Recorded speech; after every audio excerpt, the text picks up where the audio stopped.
If you've ever been tempted by a big name like Porsche, Aston Martin, or Bentley residence in Miami's pre-construction market, this video is for you, because today we're looking at what really played out when people bought into Porsche Design Tower and how things unfolded once the building was delivered. So what can we expect when buying into big name brands like Porsche? Porsche Design Tower made headlines when it launched with one of the boldest features in Miami real estate history: a patented car elevator that brings your vehicle into your private sky garage, literally parked next to your living room. Most of the units even came with a small private plunge pool on the balcony, another level of privacy and luxury that's almost unheard of in high-rises. That's one of the reasons Lionel Messi bought here in 2019. The ability to enter and exit your unit without ever being seen, that level of privacy is priceless. But this video isn't about Messi's apartment. This is a case study in branded real estate,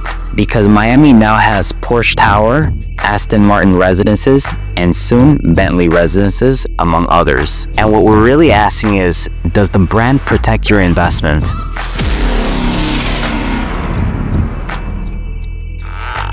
Let's take a look at what actually happened after the project delivered end of 2016 through 2017. The goal was simple: track which units resold between 2017 and 2019 and compare their resale prices to what those sellers originally paid the developer. But here's something critical that most people overlook. Many of these buyers committed to the building as early as 2012, locking in deposits and signing contracts long before construction even began. That means they tied up serious capital, 20% or more, and for 4 to 5 years, that money sat idle. Think about that. Half a decade with zero yield. That's capital that could have been working elsewhere, compounding in the stock market, producing rental income, or hedging inflation. Instead, it was frozen.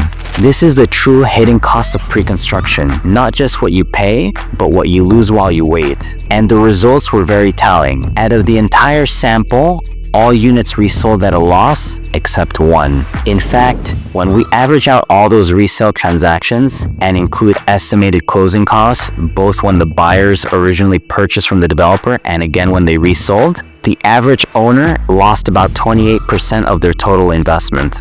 And these weren't small investors.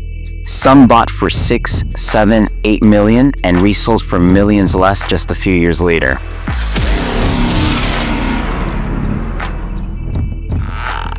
Now let's talk about Messi's unit, a real case study. In 2019, Messi purchased unit 4705 for $5 million.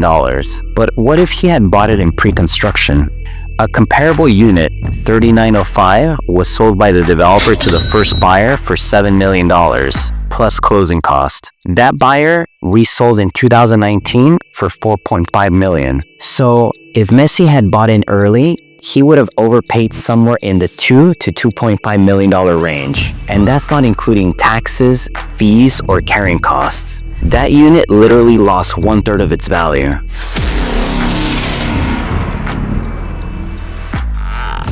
Now, the big question: what happened? Why would buyers in a Porsche branded tower lose so much money? Here are the main reasons. Oversupply in Sunny Isles. In those years, multiple towers delivered at once. Manches at Aquilina, Muse, Jade Signature, and more. Too many units hit the market too fast. Global currency slumps. Latin American buyers, particularly from Brazil, Argentina, Colombia, and Mexico, were hit by devaluing currencies, limiting demand at the top end. Unrealistic pricing. The Porsche branding led to a pricing premium, but the resale market didn't validate those prices. Bottom line, in the end, resale pricing was driven by real market demand, not by the car brand on the building. That's why I focus on data and fundamentals, not just name recognition.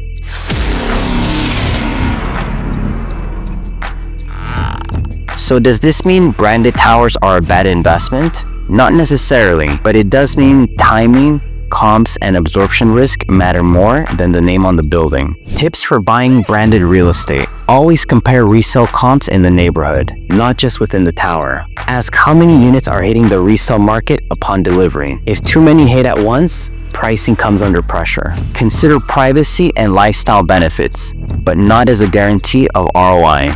And remember, branding can help with visibility, but it doesn't protect you from market cycles. Porsche Tower will go down as one of the most iconic branded projects in Miami, but early buyers who rushed in without studying the numbers paid a price. This is part of a larger story. Miami's branded towers are multiplying, from Porsche to Aston Martin and beyond. The brand and real estate trend is accelerating, but investors need to look past the name and ask the right questions before committing. If you're thinking of buying into one of these buildings, here's what I always tell clients. It's not just, will this go up in value? It's, what's the true cost of tying up capital over several years? And what happens if the building under-delivers on resale pricing?